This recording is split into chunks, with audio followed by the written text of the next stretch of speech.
Thank you very much. The race to win the right to host the 2024 Summer Olympics is now officially underway. Los Angeles, Paris, Budapest, they've all made their first public presentations ahead of next September's decisive vote.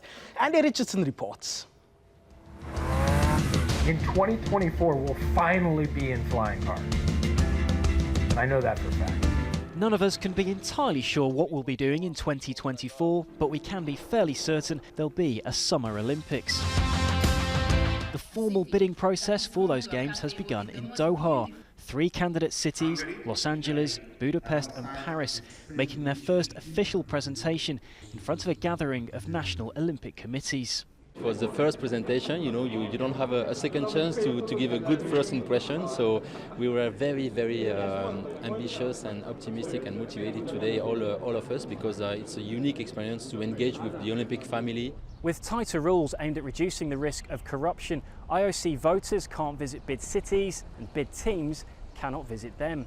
It makes public presentations like this one all the more important. And there are just 2 similar such events to come, and one of those is on the day of the decisive vote itself next September. Producing the images and words to win that vote is one challenge. So too is convincing a domestic audience that a Games bid is a good idea. Rome pulled out in September citing financial concerns, while a public referendum in Hamburg put an end to its Olympic race.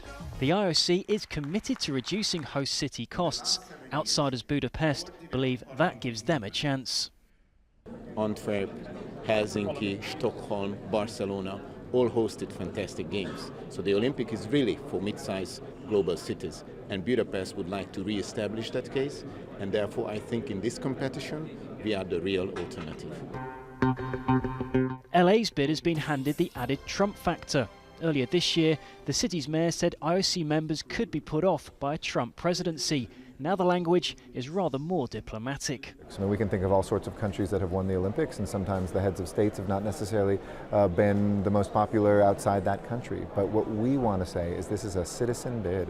That's what makes the Olympics so special. It's why sports transcends politics. It doesn't matter if it's a Democrat or Republican in the United States. The Americans love the Olympics.